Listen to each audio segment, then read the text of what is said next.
know that natural medicine practice is as old as mankind? Do you also know that orthodox medicine came several decades after natural medicine, which is mainly practiced in rural communities? Thanks for joining us on another episode of Health Options. I am Rabi Abdullah. In Nigeria today and across the world, both natural and orthodox medicine are practiced side by side.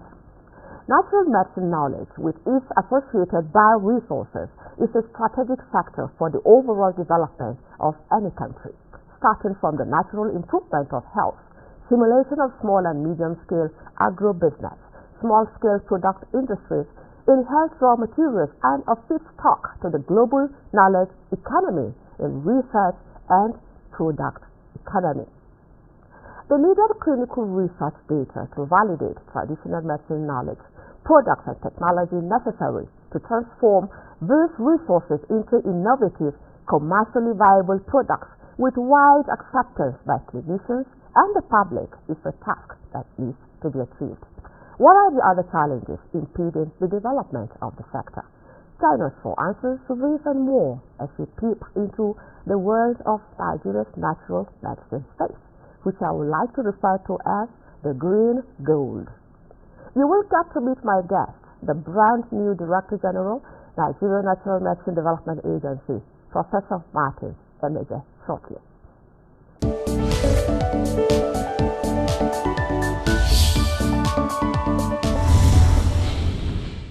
If you just joining us, this is Health Options, the program that not only tracks government policies on health, but helps you with the information you need to make informed choices about your health. The conversation is around repositioning the nation's natural medicine space. My guest, like I said earlier on, is the brand new Director General, Nigerian Natural Medicine Development Agency, Professor Martin Emege, the man whose appointment many describe as a round peg in a round hole. And even I concur. Welcome to Health Options, Prof. Glad to have you join us. Thank you. It's my pleasure to be here again. Okay, so let's start with the basic now. Natural medicine. We know at the mention of natural medicine, what really comes to mind is nature, plants, and all of that. So let's start from that. So that shows that right from history, it's as old as mankind, like I said in my opening. Let's take it from there and why it should be a priority for any country. Okay, thank you for that question. I'm always glad to talk about natural medicine because everything about us is nature. When man decides to abuse nature, when man decides thought that he knows more than nature, man began to suffer the problems that are associated with thinking you know what you don't know. For me, natural medicine is undisputably what we should all be talking about because the beginning of the world, everything has been and nature has been nature. Mm-hmm. So medicine, just like life, as life came in, medicine also came with life. So if you look at even before man was created, there were already bioresources, there were already plants, and the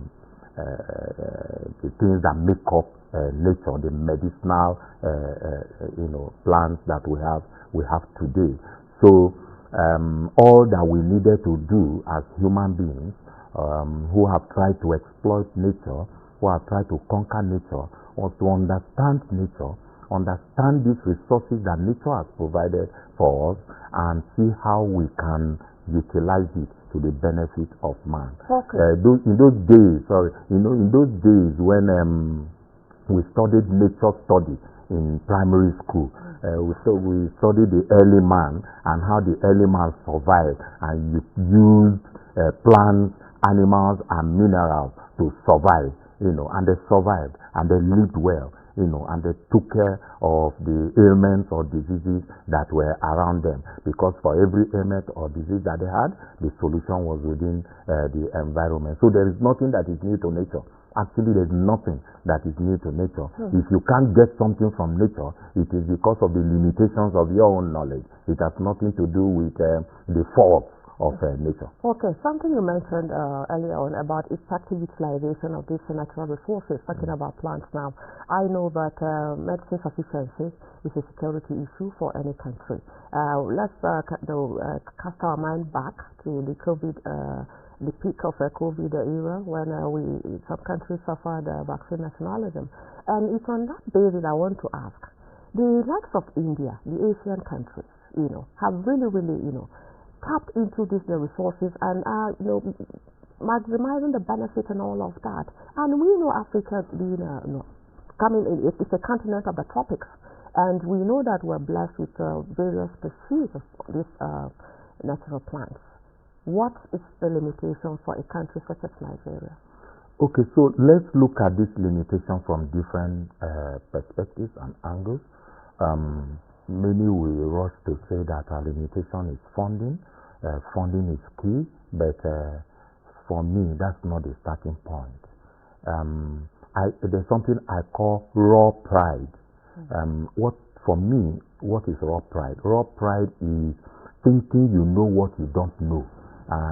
We suffer from. I believe that in this part of the world, we have suffered a lot from colonial mentality. This mentality of thinking that you are not good enough, you can't do it, and that until it comes from those countries, then it's not good enough. I believe it's a huge factor. It's a major problem. It's not peculiar to the health sector or this area, but it is, for me, one of the things we must put our finger on in order to eliminate as soon as possible. And it's one of the things we are going to drive at my agency immediately. What do I mean? You see, most of us who are leaders in our country or in the continent today are people who survived from use of natural medicine. Why? Because the people in our rural communities, right, they use nature. They have the knowledge of the use of plants, animals, and minerals to take care of their health problems.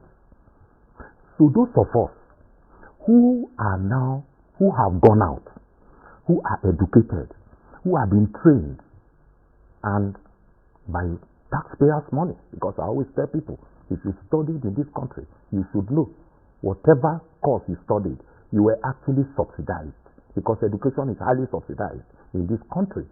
You owe this country something, that is, utilization of your knowledge and skills, applying it to ensure for us in health research and development that this natural or traditional medicine which you used,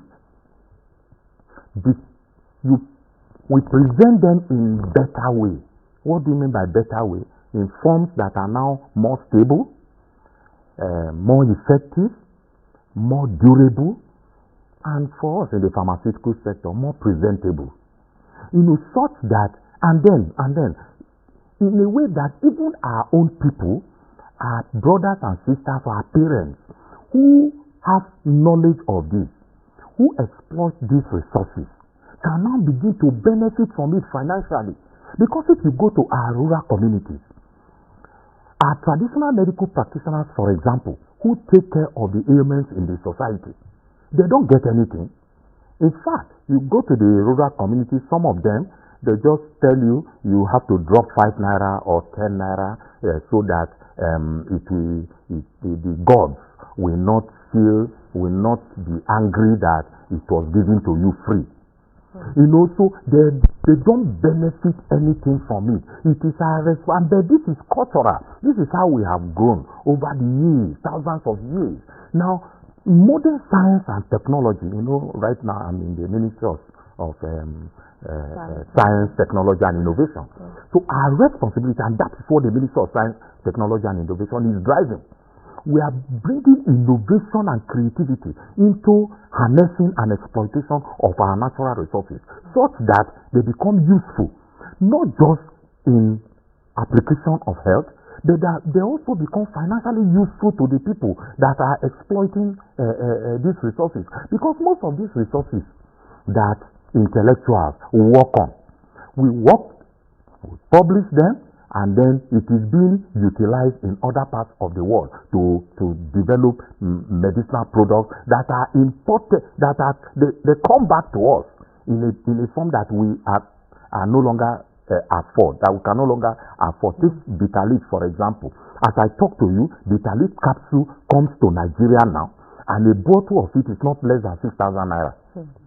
That's bitter leaf that we all know, bitter leaf that my parents ate, bitter leaf that is everywhere in our country. You know that, and why? Do we blame those countries that have converted bitter leaf into capsules and exporting them, selling them, and making huge income from it? No, it's our responsibility to do that in our own country. And for me, it is prioritization. So if we prioritize, then we will be able to have a way out of it. So first, therefore, is the way we see our own natural medicine. You see, even educated people, if you talk about natural medicine today, all they think about is a concussion. They tell you it is is it not the agbo that people are hawking on the street? Meanwhile, you probably check the pocket of that folk who is talking to you. There is bitter cola inside his pocket. He doesn't even know that bitter cola is natural medicine. That's what we are saying. So, you know, and that is one of the reasons why my agency is established, to ensure that information and people are educated, people are enlightened in this area. We are going headway. It is our responsibility to vigorously begin to enlighten and educate our people in this area, so that we are all not consumed one day. You see, when you talk about medicine security, what is medicine security? You cannot talk about medicine security if you cannot make your own medicine. As long as I'm talking to you now, all medicines used in Nigeria are imported. Even the excipients like common starch. Nigeria is the largest producer of cassava in the world. Only Brazil can compete with us. Yet, we don't even use the starch from cassava to make our medicine. We import starch from India, from China, and all of that to make medicines in Nigeria. I think people don't understand what that means. So until we begin here. Let me interrupt you here, Prof. I know that agencies such as yours, should be funded adequately, but how would you reconcile a situation whereby money is maybe pumped into such an agency with very little to show for it? Because I have done my research and I discovered that an agency, looking at the period it has been in existence, ought to have at least made an impact in such a way. Because we're talking about medicine security now, and when you talk about medicine security, what really comes to your mind is availability, affordability, accessibility. We're talking about all of these things, and products development and all of that. I wouldn't say one could readily beat his chest to say the agency had done this previously. Now we could really say, oh, this is such an impact. Now you've just assumed the leadership of that agency. What does that mean to you? What should we expect? What are you bringing to the table to make a difference? Yes, I have an agenda, and I and my team, we have sat and we have looked on how we are going to ensure that the vision is properly driven home.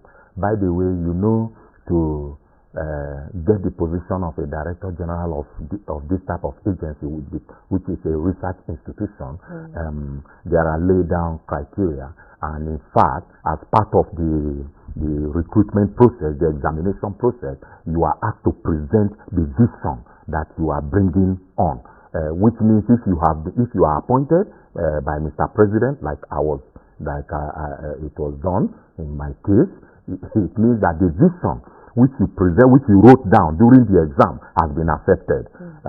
Okay, so I'm not going to look for any approval to drive that vision anymore. And I'm happy that I have this platform.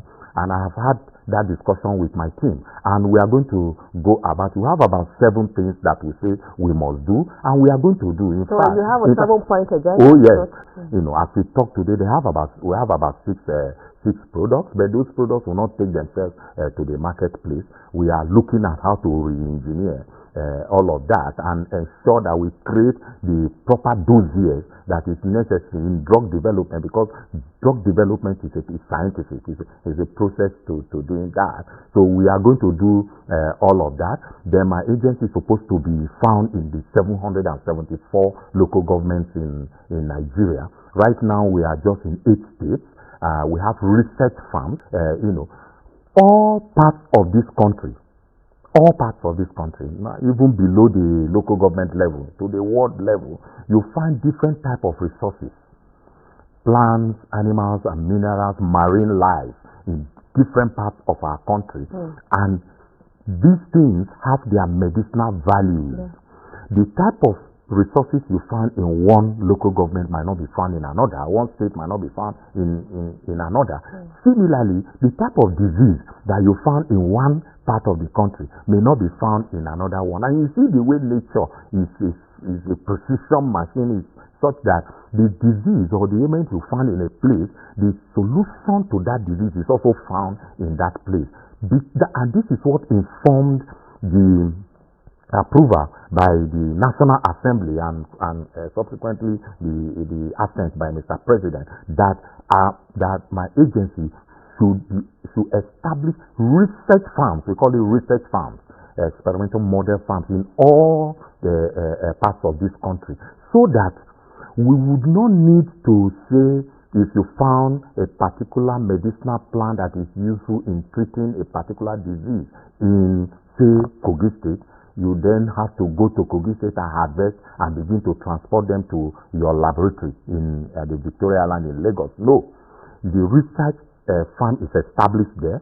All the research activities that you need to do will be done there, and then you make the products and the services that are necessary for Nigeria in that place. In that case, we will be reaching to every nook and cranny in the country, and then people will be happy that the effect of governance or government is being felt in our community, and the resources available in our community is being converted into the necessary products and services by the country, by government, in order to help in alleviating the health problems of our society.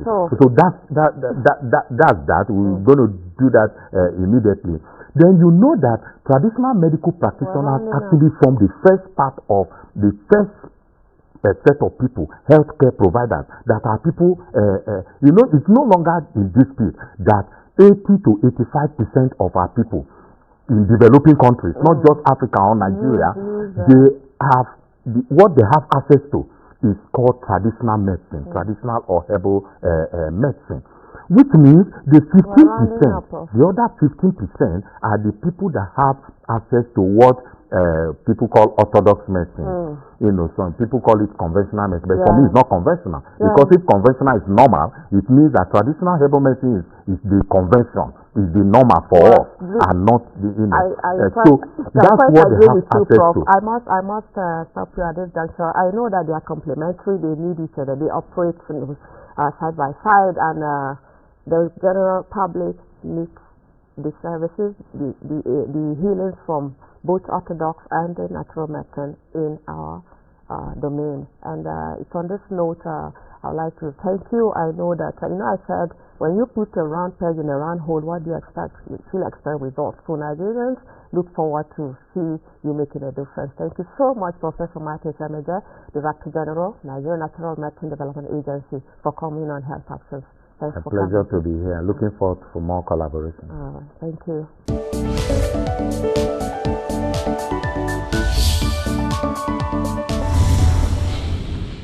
The micronutrients are the vitamins and the minerals. Now let's go back to nature. When all is well and good, the micronutrients are actually derived from the soil. That is how the roots of the plant or the trees absorb these micronutrients, and then they go up they are used. Then either through the leaves or the bark or stem or whichever part of the tree or vegetables or fruits that we take, we contain these micronutrients that are derived from the soil. However, in recent time, with agricultural, practices and increased use of fertilizers, pesticides, they have been leaching of these micronutrients from the soil. What do I mean by leaching? Leaching is means the kind of drainage. What happens ordinarily, these micronutrients are actually recycled. That is from the soil, they come up, then we take them, then some of the leaves we drop, then they will go back, and then it keeps recycling like this. So definitely what we see today are sources of micronutrients like plants and then some other parts like fruits. They no longer contain the same concentration of micronutrients as it used to be. Studies have been done in the United States where they monitor the micronutrient levels in certain plants like cabbage or tomatoes over 50 years. And at the end of 50 years, they saw that there has been a decrease or depletion of about 60%, which means that magnesium or potassium that used to be in that cabbage 50 years ago had gone down by 60%. This is the reason why we have to supplement. Micronutrients should be taken at what we call the normal level. That's for an individual who is actually, healthy. There is what we call the maintenance level. All he needs is just the maintenance level. However, in disease state, these levels of micronutrients, what they call the daily average requirement, normally goes down or is get depleted by 100-fold. The best way of getting vitamin D is from the sunlight. That's if you stay in the sun and then receive the sunlight, it is usually suggested that from 10 a.m. to 11 a.m. So during those hours, if you stay outside the sun, your body is enabled to manufacture enough vitamin D. I'm talking about a normal individual who has no disease challenges. As we age, the levels of these vitamins that get in our body actually lowers. So, if you just depend on that, you got to question yourself, because you need to remain on top there. The best way to do it, especially in severe disease state, this is why parenteral or injectable forms of vitamin D should be taken into consideration. The same thing applies to other micronutrients. What I take, let me give my example. I am on vitamin D. I take both the injectable form, which is high doses, as well as the oral, form. Then vitamin C, which has very potent antioxidant, properties. It also scavenges, free radicals that are the cause of over 200, diseases. There are other products, melatonin. Melatonin is a very good supplement. It is actually what we call a bioidentical, hormone, because our body actually produces, melatonin. But here again, as you age over time, also as you get challenged over time with, diseases, the level of melatonin naturally, decreases. So you need to supplement it too. So there are melatonin, we have melatonin, tablets that you can take, orally. It is very important. It's also known as the hormone of sleep. It is what induces our own system. It detoxifies our body. It also boosts our own immune system. Then other products that you can take or I do take is something like CoQ10. CoQ10 is also in tablet form. We also have it in injectable forms. Then there is what we call the quercetin. It is also in tablet form. You can take. But this is the major list of what you need to take during this time to actually maintain your immune system.